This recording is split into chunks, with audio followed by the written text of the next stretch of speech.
My culture gives me little fear about ignoring the perspectives and powers of people of other races. This is a white privilege. I don't have to know about Malcolm or Kobe or whatever, but I do know who Kevin Ware is.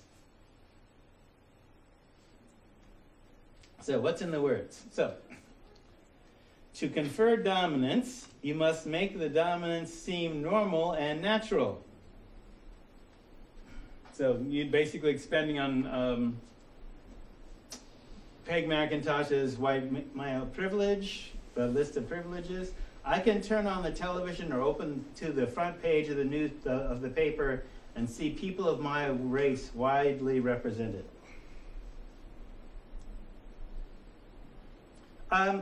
Who does, when you see the face of crime, who is the face that you usually see? Manson. Manson. And who else? Black person. Black man, yeah. When you see the face of a welfare mother, who is it that you see? Black, okay. Now, statistically, who are the most people on welfare? White people, white women. That was part of the debate I was having online about the 3 strikes. And, dude was saying, online, this dude saying, really? Welfare mothers in prison? Yeah, really. Well, how many welfare mothers are in prison? Like he's saying there's none. Really? And the context was talking about 3 strikes laws. Well, how do you know this? Oh, just because if they're in the Women in Transitions program, which is across the hall from my office, I see them. Many of them have been on welfare. Whether or not they're on welfare now, that's how they identify themselves. Because their state may decide whether or not to give them TANF benefits if they've been a felon. May or may not, depends. And if they're in for a drug offense, forget it. Same for financial aid. Forget it. So then, you can get financial aid with drug offense, but you can't get it while you're right in college. Right. So, television and the media often shape our images of who the problem is, despite what the facts may say. I'm going to jump ahead in a second just to illustrate this. So, the whole thing with welfare, the whole thing with crime, the whole thing with drug crime. Since y'all haven't seen this, except for those who were here before, when Ron and Nancy, who am I talking about? Ron and Nancy. Reagan said, just say no. Federal statistics, federal data said 80% of illegal drug users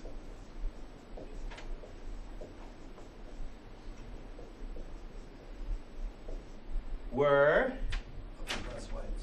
white men who made in excess of $50,000. 80%. Another 13% white women.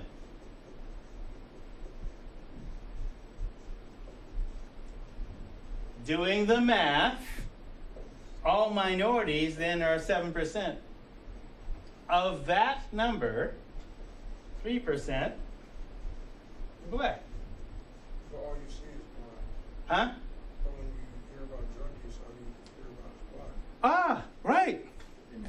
Okay. In terms of illegal drug use, black people, all right, so this is what I'm showing you is a concept within math about proportionality. Black people are, let's say, 12% of the population. We've never, ever, in the history of the United States, even gotten close to 12% of the illegal drug users. Never ever. Still haven't cracked 10%. Guess who's doing the time? Well, you know that, right? So, we have a word for that. Sociostructural violence. It's a form of institutional racism. Boom. Right. How do 3% of the people make up over 50% of the prisoners doing drug time? And the guys who are actually doing the drug offenses are not doing time, and it's not because they have better lawyers. Yes? What about like in terms of violence? It's like where like Oh, well, that was another online. You know, I really need to work on my spring break email and online addiction. So that was another piece. I'm proud of the Childress sisters. So 2 white women who teach in the math department and the science department here had an editorial in the Washington Post about, you know, most of the school shooters and the mass shooters are white guys with guns. It's almost like the ability to have guns and to kill people, they're like defending it like it's a property right. You know, if black people were doing that, we'd be locking them up. We would not be seeking mental health treatment for them or using a mental health excuse for them.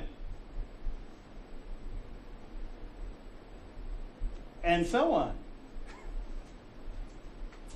And some of the replies, yeah, right, okay. And so well, where are you getting these figures? Come on, really? So I just broke it down. Look, these are 2 white, I think white women know white male culture really well.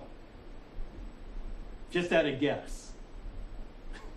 Right? And so they're making this observation and, you know, well, there's no facts. They used a picture of a white guy holding a 20 millimeter anti-tank cannon. Okay, so that's like 6 feet long. And he's holding it like at port arms like it's a gun. You have some passing familiarity with that kind of weapon, right? Okay, so for personal defense, No. I mean, you can get them, right? But for personal defense, what, you're gonna shoot down a drone? I mean, the Bourne legacy, oh, right, high-powered rifle, you shoot down a drone. Okay, that's Hollywood. Maybe it's possible, but I don't actually recall, except for maybe, I think it was the theater, a black person doing that shooting. yeah, I can't recall it. right. They're all white. Yeah. So if this national conversation isn't talking about that, and wait, you need 2 white scientists to point out that maybe maybe you need to figure that out. I'm just saying. What is it? I mean, and I had to mouth off and I said, look, I watched the resurgence of the Ku Klux Klan on the Discovery Channel. I don't know how real the Discovery Channel is, but it's supposed to be a credible source, right? But if somebody says on camera, the white race is bound to conquer and that's why we're coming back. Because it's our destiny to conquer the planet. Like, okay, how's that world conquering business coming? Because, like, why? It's kind of a thing you grow out of, I think. But part of the piece is looking at who shapes your identity, who shapes how we think about it, where do you get the context to question this stuff? So we do that in ethnic studies. When I'm told about our national heritage or about quote-unquote civilization, I'm shown that people of my color made it what it is. I can be sure that my children will be given curricular materials that testify to the existence of their race. These are all white privileges. So white people are the new kids on the block. So what do you do when you're the new kid in class or the new kid in the neighborhood? You remember that in elementary school? I know it might be traumatic for some of you, but hey. New kid on the block, new kid in the neighborhood. You strive for acceptance, to fit in, to excel. So white people are the last to differentiate from the basic African phenotype 22,000 years ago. Right? You can't have, if they're Europeans, can't live in Europe until the ice is gone, right? So, 22,000 years ago. So Europe 22,000 years ago is beginning to be habitable as the Ice Age glaciers retreat. So, why this air time about white people? Okay, so why are we speaking a language alien to Tulipit Wapakisanet? Why do some of us speak languages alien to Turtle Island? Okay, so ethnic studies and what this class is built on. The Alkebulan Protocol, which I made up. All right? What is the oldest story, the oldest names, the oldest language, and the spirit of the land that you're walking on? You need to know that. So, Gamshi Lakhwan. That's what's up in Kalapuya, which is the land that we're sitting on. They say that? Gamshi Lakhwan. Salem. Salem. Salem, it's Mhm. African world. Mm-hmm. Peace. Salem, Salam, Shalom. Gamshi Lakhwan. Greetings. In Yankala, Kalapuya. Which actually we're on the San Shivan Kalapuya land here. Willamette Valley.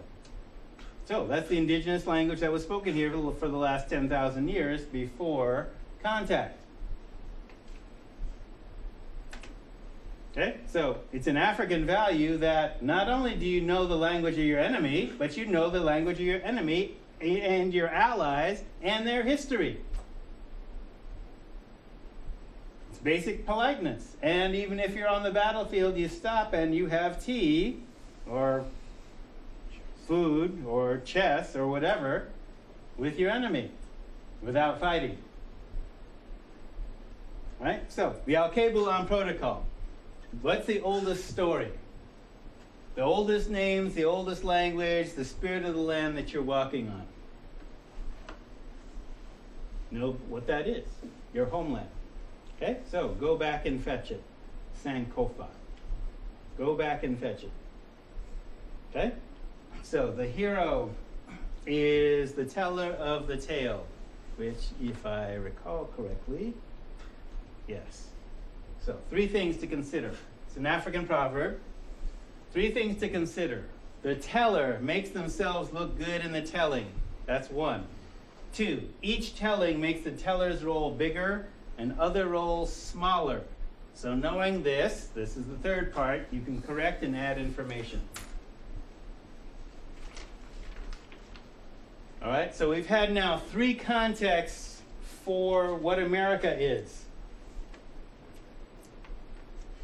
So today, unlike 300 years ago in France, today America just means the United States of America, exclusive of Mexico and Canada. There's a political reason for that. So who's telling the tale? Well, Americans are telling that tale. What do they include and what do they leave out?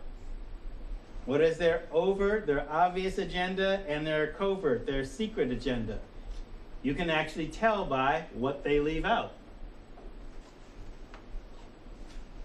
So there's a concept within educational studies called hidden curriculum. So for example, the example I usually use here, Columbus discovered America. So part of the hidden curriculum is, well, was America uninhabited? And what did Columbus do to the people that were inhabiting? Yeah, and what Columbus do? That's the hidden agenda. because Right. he did a lot of bad That's stuff. not in the story. He did a lot of bad stuff. Yeah, Okay. He got killed by indigenous people. Did he? I'm not sure. but- No, he didn't. There are other people that did. I got that one wrong. So, the hidden curriculum. What's the story behind the story? So, what is valid knowledge? So, within hidden curriculum, what is valid knowledge? Is what is in the curriculum the only valid knowledge and all valid knowledge on the subject? Probably not. So that's why I want you to be able to I want you to even be able to question me. Try and be respectful, but if not, ask an intelligent question. Harder the better. So, who can create valid knowledge? When someone is called an amateur historian, is their knowledge less valid or simply unpaid and unconnected to an academic institution? So because some of the knowledge that I'm going to be showing you is basically done by amateur historians.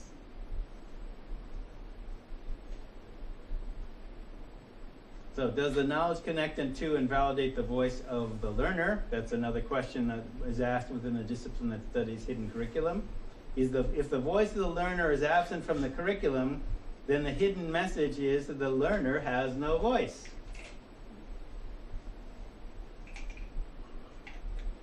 All right, so when I've gotten death threats for saying Beethoven is black. Now, I'm quoting white people who said that Beethoven was black. That seems to not be in the equation of the people sending, people like Harris will be dealt with in the coming racial holy war. Not even the dignity of a first name. So, in indigenous knowledge, the land has a voice. And this also has a biblical reference. The flowers appear on the earth, the time of the singing of birds has come, and the voice of the turtle is heard in our land. From the Song of Solomon. Wait, have you ever heard the voice of a turtle?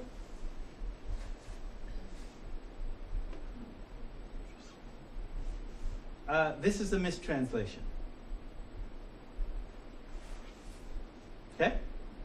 It's King James Version of the Bible. It's a mistranslation, though. Turtles don't have voices, just like apples don't grow in Africa. So, no apple in the Garden of Eden. Sorry. Apples like cold, and where the biblical reference for the Garden of Eden is, there ain't no apples there. Figs aplenty. Turtles don't have voices. So, valid knowledge. The flowers appear on the earth, the time of singing of birds has come, and the voice of the turtle is heard in our land. King James Version. Can turtles speak? It's actually a reference to turtle doves, also known as mourning doves, which there are plenty of those in Africa. So it's a mistrans. King James doesn't know that? Well, apparently they didn't bother to translate that correctly, right? And the voice of the turtle dove is heard in our land. So, is there a difference between turtles and turtle doves? Yes. Mark Twain once wrote, the difference between the right word and the wrong word is the difference between lightning and lightning bug. Just saying, all right? If you're Christian, I'm not asking you to question your KJV. I'm just saying, if you follow the Al-Kebulon protocol, you go to the oldest version of the Bible, which is not King James. What else has been misinterpreted? Yeah, there could be a lot of things that be misinterpreted. Lots of them. We'll talk about those, because they make a policy difference. So, is there a difference between Turtle Island and America? You was wondering why Turtle? Turtle Island. Tulipit Wapiti-Kissinep, the long-reaching land, also known as Turtle Island, Tulipit Wapiti-Kissinep, just like Africa has 2,000 languages.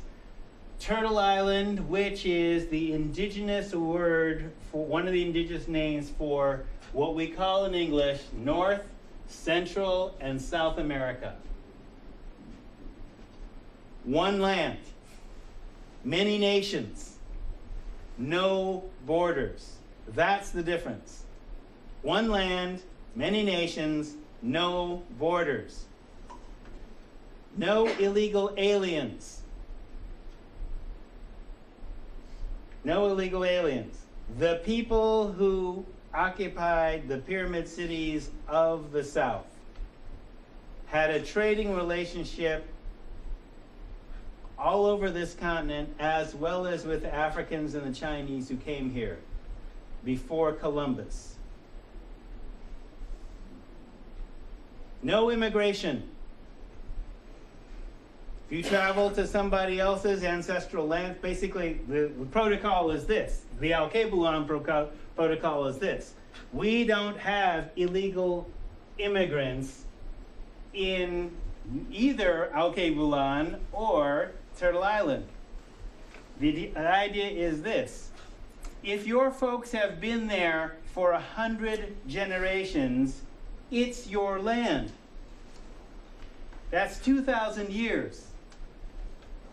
And you have to live there long enough for the land to speak to you, because otherwise, humans, from the point of view of a mountain, we're mayflies. Mayfly only lives for a day, in case you didn't know that. But from the point of view of a mountain, a tree, human is nothing.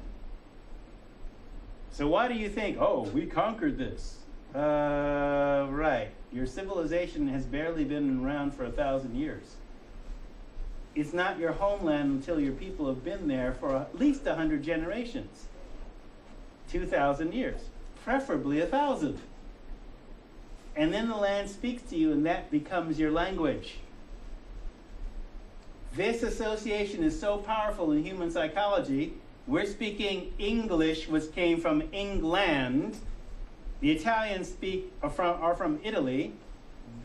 The Germans who speak German are from Germany, France, etc., etc. People are the land are the people. And they've all been living there for at least 100 to 1,000 generations. That's their homeland. Now, Americans are newcomers. So, Turtle Island, all those things, North, Central, and South America. Extensive trade and commerce amongst indigenous nations prior to contact. Trade and commerce are indicative of civilization. So notice that word contact. When capitalized, it refers to contact by whites, with the underlying assumption that white contact was the first and most important contact. The idea is, wait, nothing happened here before 1492. There's no history before the year 0, and we're in 2013. So everything that happened before the year 0 is prehistoric. Wait, other people were having histories. Who are you to make that definition?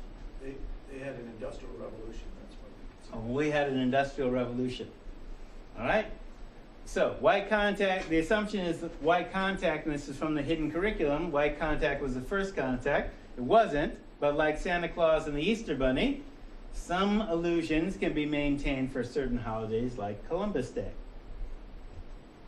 So, Chris, you the first in your dreams and in your dream history. So, to move on, Martin and Malcolm. Anti-war Mountain, this is anti-war Martin and OAAU Malcolm. This is the only time they actually met physically. So they were not enemies. Though they had the same goals, they had just had different tactics. They're closer than many people thought or were allowed to think.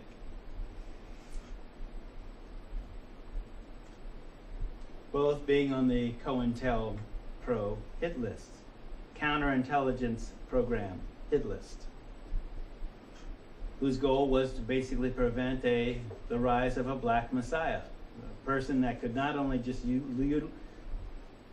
unite black people, but unite across racial and class lines too. Why is that dangerous? So part of the piece here anti-war Martin, he's basically saying that violence, that poverty is a form of violence. It's not an accident. It's not a result of people being lazy. It's enforced upon them. Malcolm, after he'd made the Hajj several times, he founded the Organization of African American Unity, and what he's talking about is not just black people getting together, but black Americans getting together with black Africans and being proud of being black.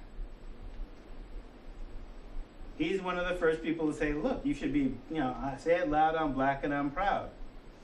James Brown didn't make that into a song until Martin Luther King was killed. But it was Malcolm that basically made us proud of being black and from Africa.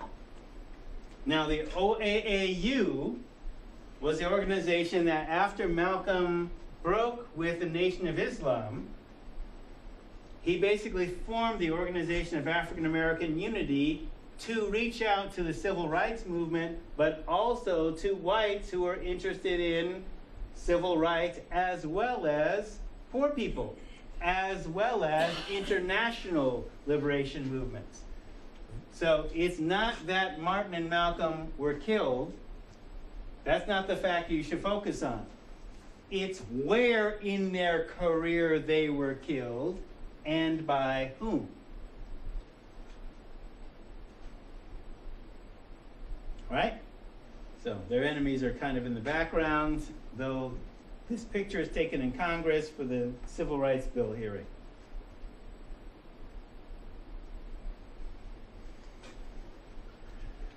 Are you experienced? Well, I read a lot. Hendrix is part of my, and I'm a guitar player, so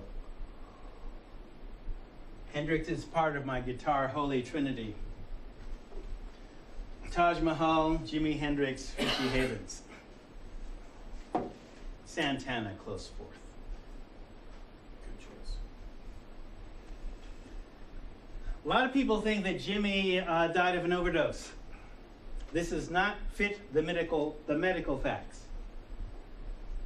I'll talk about this more, but so Jimi Hendrix was also a COINTELPRO target. He was murdered by waterboarding with wine a week before his contract expired. Okay, that's the medical facts. Okay, so we know what waterboarding is now, right? It's an ancient torture or murder technique. He was held down. He wasn't a wine drinker, he was a hard liquor drinker. So he was held down, and this picture you could visualize what happened. He's having wine poured down his nostrils, filling his lungs. He's essentially drowning, so there's wine in his lungs, not vomit, wine. His hair is soaked with wine. His clothes are soaked with wine. The mattress was soaked with wine. This is in the medical report. There was not enough Vesperax in his system. The Vesperax didn't even have time to reach his bloodstream. Okay, he was drowned using wine. Now, a week before his contract expired, so here's the deal. You're an American, you're a black American, you're in England. You realize that your British manager, who is part of British intelligence, who has issues with you wanting to go back to America and play music with Miles Davis and black gospel, soul, and rhythm and blues singers in Harlem. He wants to take your music back to black. Not instead of doing the white rock thing. Is that Chaz Chandler? No, not Chaz Chandler, his other manager. Yeah. The manager, Chaz was basically the local producer, assistant What happened to manager. those Miles Davis tapes, Jimi Hendrix? Don't know, but that was part of why acid jazz, basically got invented because of their interaction. So he finds out that his manager is skimming money from concert proceeds and from record proceeds, and he decides, okay, I need a new manager. So a week before his contract is up, he's dead. So nobody is going to investigate. Well, if you're going to investigate it as murder, then you have to have a suspect. If you're a member of British intelligence, you're going to let that happen if you're the one that did it? It's better to let the story stand. Oh, he OD'd. Right. Joplin OD'd. Right? Jimi Hendrix never used heroin. Right. So, Okay. Planning to leave as manager. And also COINTELPRO. COINTELPRO was interested in him because of his association with the Black Panthers and the anti-war movement. Right? And so, yeah, Black Messiah. I mean, I'm not sure that people would unite with Jimi Hendrix, but He had a large voice. yeah, he had a loud voice, definitely. You said not from the old body. Hey, He crossed over. he crossed over. And So, torn from the headlines. This is a section I often do to talk about stuff that's going on. The African American experience is not just in America. It's global. But let's talk about Cuba. This is from a recent New York Times. For blacks in Cuba, the revolution hasn't begun. You can basically check that out. If you have a few excerpts here. Over the last decade, scores of ridiculous prohibitions for Cubans living on the island have been eliminated, among them sleeping at a hotel. So do you know that Cubans couldn't stay in hotels on the island, even if they had the money? Buying a cell phone, selling a house or car, or traveling abroad. These gestures have been celebrated as signs of openness and reform, though they are really nothing more than efforts to make life more normal. And the reality is that in Cuba, your experience of these changes depending on your skin color. Okay, so this is being written by a black Cuban. Private sector in Cuba now enjoys a certain degree of economic liberation, but blacks are not well positioned to take advantage of it. We inherited more than 3 centuries of slavery during the Spanish colonial era.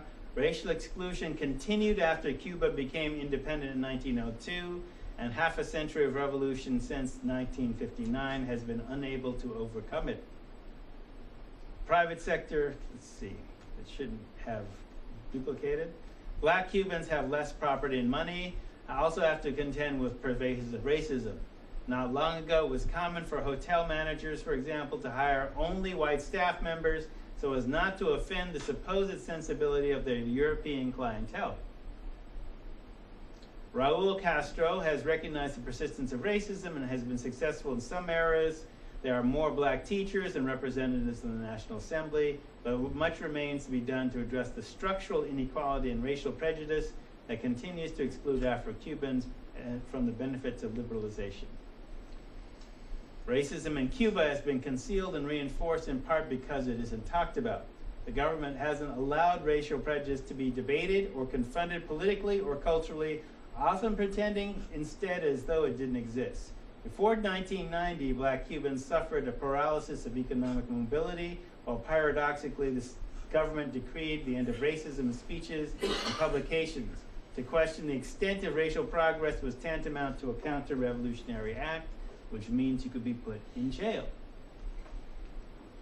This made it almost impossible to point out the obvious: racism is alive and well in Cuba. And we'll talk more about that when we get into the 90s and the Elian Gonzalez affair. So, torn from the headlines, The Immortal Life of Henrietta Lacks, the sequel. Anybody ever heard of Henrietta Lacks?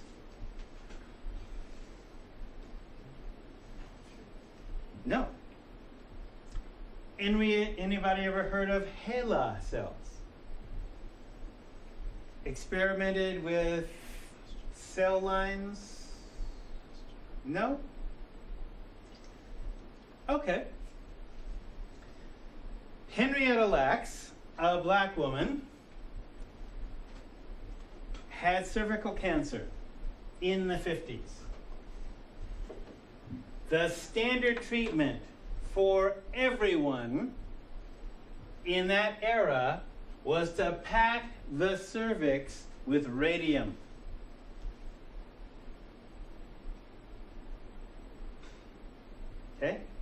radioactive material, which of course creates more cancers. Treat cancer by creating, this is the 50s. Okay, we did a lot of crazy stuff. All right? She died in 3 months after that treatment. But they harvested her cancer cells from the original tumor and they cultivated them in a lab. And this is the first of the immortal cell lines, because the reason it's called immortal is because, one, they were trying to kill those cells and the cells wouldn't die. They sent the cells to the moon. They sent the cells to nuclear bomb blasts.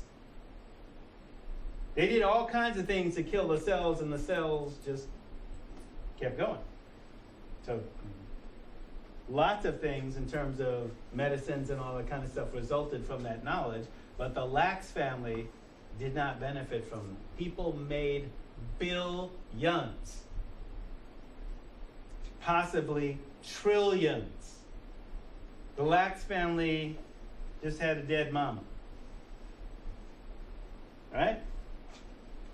So, white reporter, female, Rebecca Skloot, cool, met her at the library when her book first came out, wrote this article in that same issue of the New York Times, which I would say, if you don't get any other newspaper, just get the Sunday New York Times. Read Reek and Review, if you're not going to read any other part. The science section I like. All right. Rebecca begins. Last week, scientists sequenced the genome of cells taken without consent from a woman named Henrietta Lacks. Okay, so science marches on. We have now sequenced her entire genome. She was a black tobacco farmer and mother of 5, and though she died in 1951, her cells, codename HeLa, Henrietta Lacks, okay, live on. They were used to develop our most important vaccines and cancer medications, in vitro fertilization, gene mapping, cloning. Now they may finally help create laws to protect her family's privacy. And this is the important part, yours. This is the African American experience, by the way, just so you know.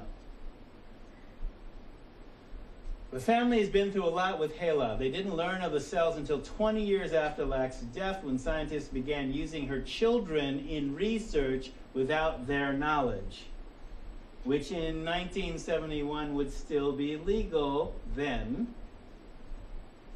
but not now. Later, their medical records were released to the press and published without consent. Because I wrote a book about Henrietta Lacks and her family, and my inbox exploded when news of the genome broke, people want to know, did scientists get the family's permission to publish her genetic information? The answer is no.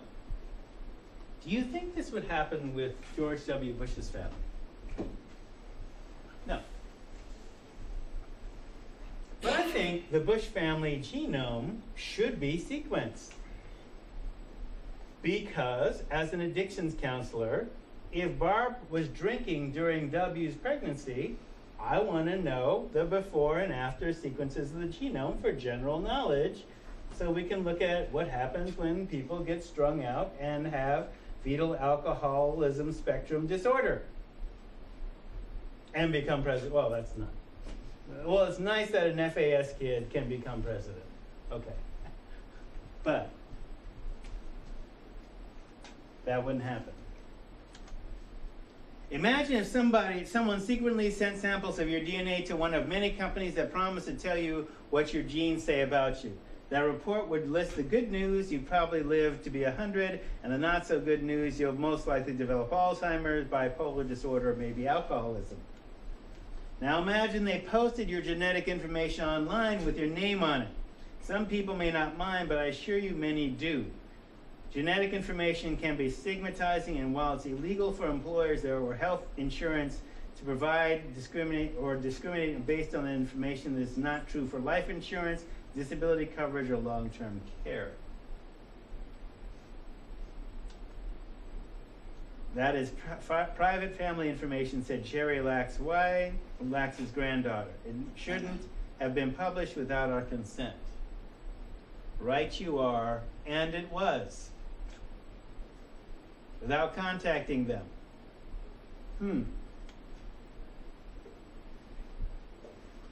Torn from the most recent headlines. So, black professor in an intercultural communications class in Florida to demonstrate the power of words. Just visualize this now. Just asking you to visualize, not do it.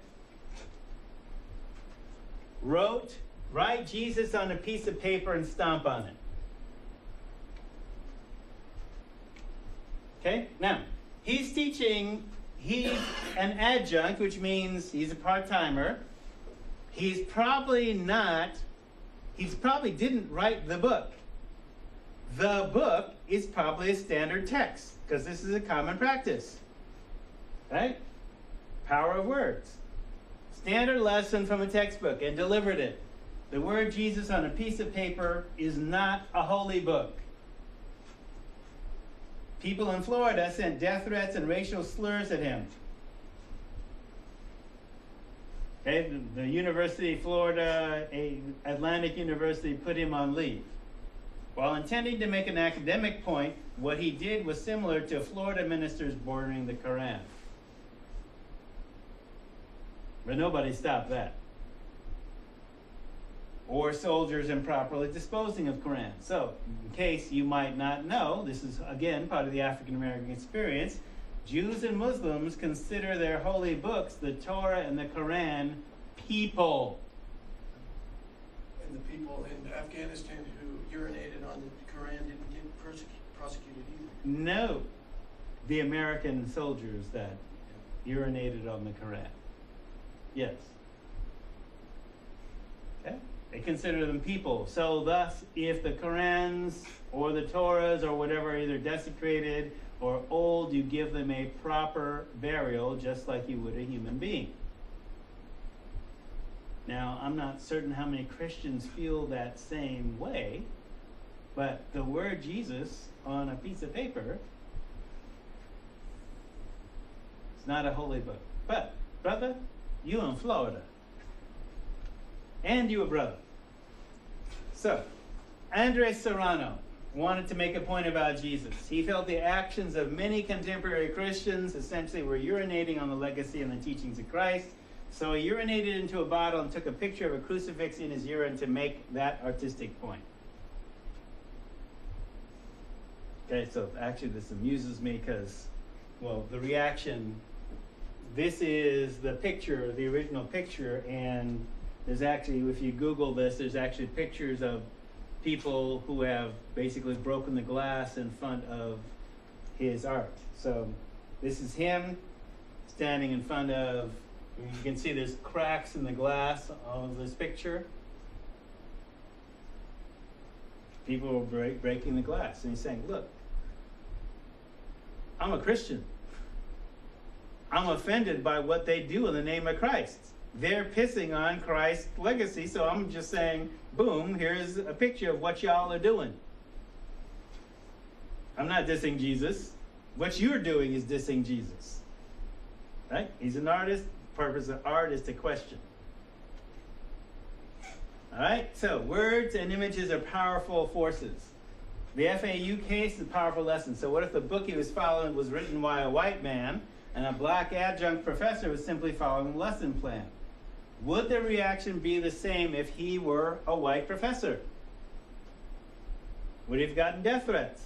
Would he have gotten racial slurs? Well, it's Florida.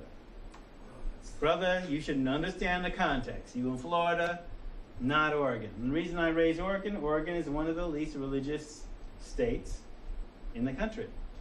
We're also the highest in opiate addiction.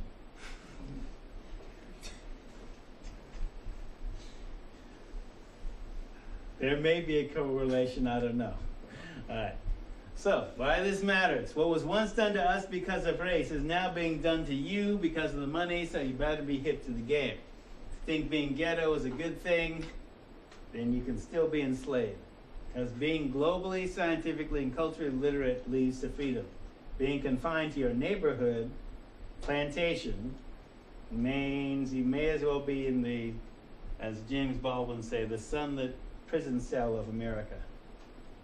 The actual quote is the sunlit prison cell of America with cable. Cable didn't exist then, but yeah.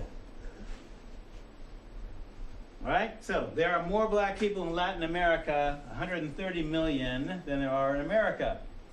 If the most successful revolution, Cuba, still has racism, what would a revolution in America accomplish? I'm not arguing against it, but I'm just saying. Billions of dollars can be made from a black woman's stolen genome. What will you do with your genome? How will you protect your genetic rights?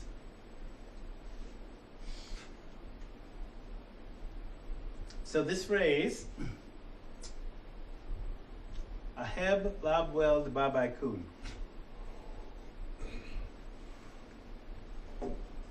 is love your enemies in the language that Christ spoke in Aramaic.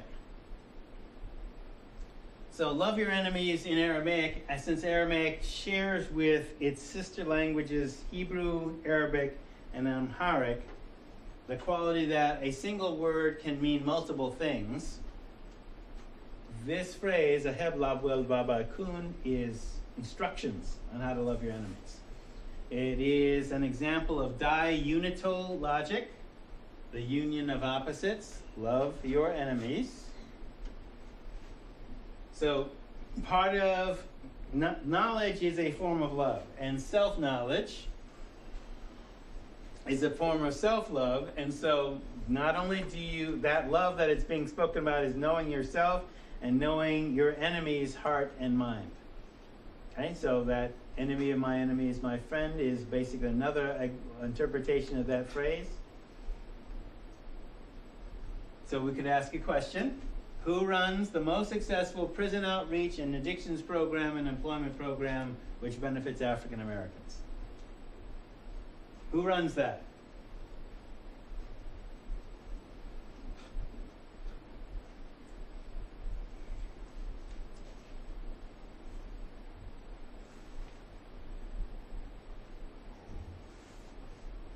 Take some guesses.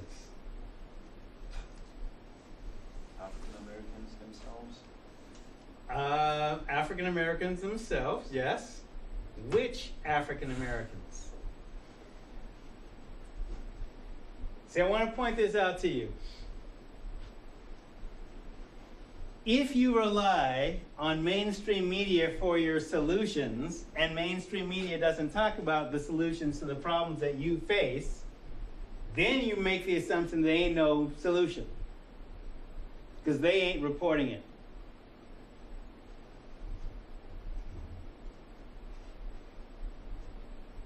All right, so you've already acknowledged, you've already talked about, more black people are being put in prison because of drug-related offenses. Boom, very high population. You know, if you could say America is the greatest country in the world, yeah, we're the greatest country in terms of we're number one in incarcerating our citizens. Yeah, we just passed that. That is, yeah. That level about Right. a year ago. Yeah. All right, so that's a problem, right? So addictions in prison is a problem. Who's doing the solution?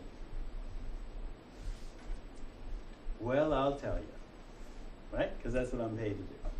I'm riding a cab in DC. We're passing a housing project. And the cabbie says, oh yeah, that's the apartment complex that the nation cleaned up. I said, what? The nation cleaned that up? Yeah, without firing a shot.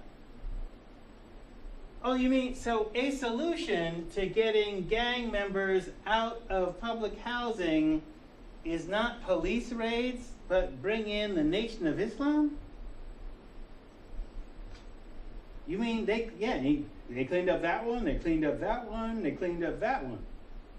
Gangs ain't there, no drug dealing's there. Really? How come I never heard that on the news? I asked rhetorically, because he's saying, well, it's DC, right? This ain't in the Washington Post, ain't in the New York Times, ain't nothing.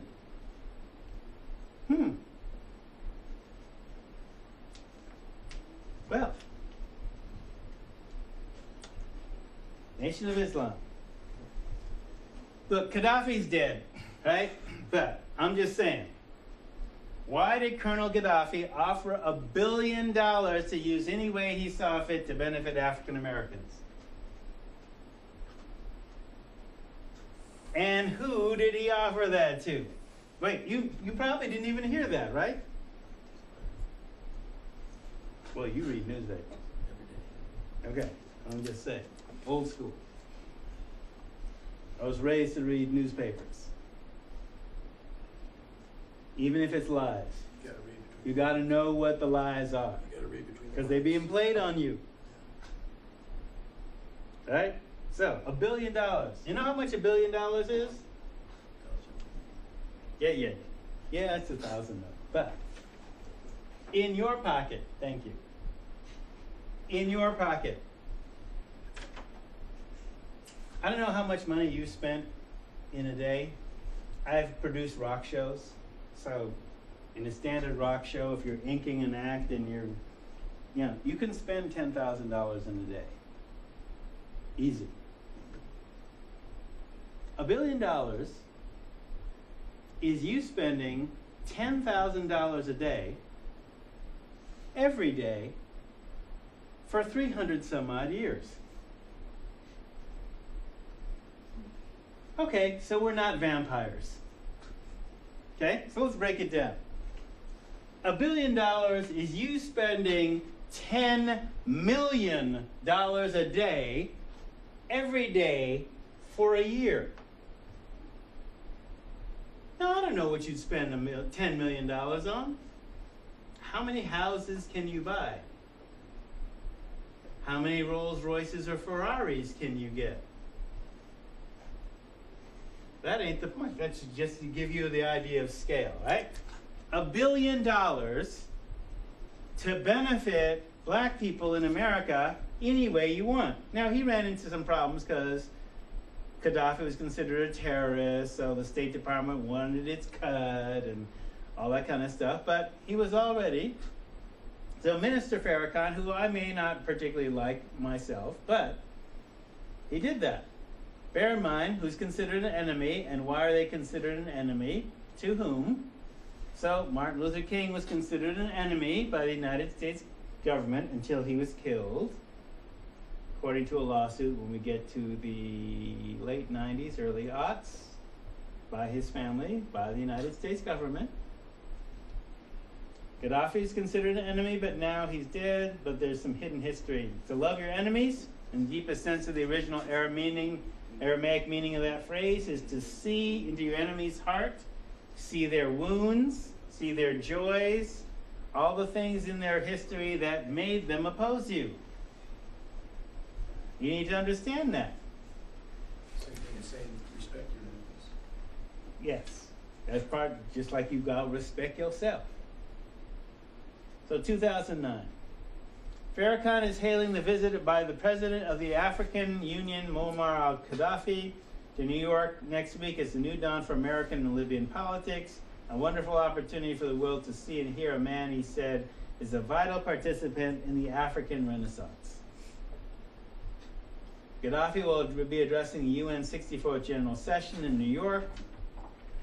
He's been, thank you, front and center on numerous liberation movements, such as ones focused on freeing Nelson Mandela. So Gaddafi was pro-Mandela when the United States considered Mandela a terrorist. The anti-apartheid movement in South Africa, that the United States supported. The apartheid the United States supported. And the continued Palestinian struggle, enough said about that. Libyan government has been voted onto the Security Council this year, and I'm sure the leader will be well received by most of the members of the General Assembly, said Farrakhan.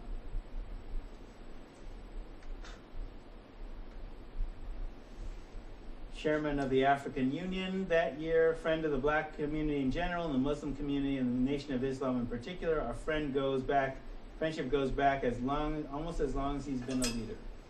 So part of the point that Farrakhan is making by these comparisons is basically take a broader view.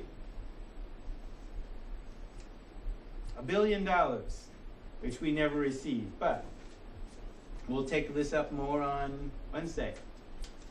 See you then. Yes, No, syllabus is on. there's a syllabus behind you.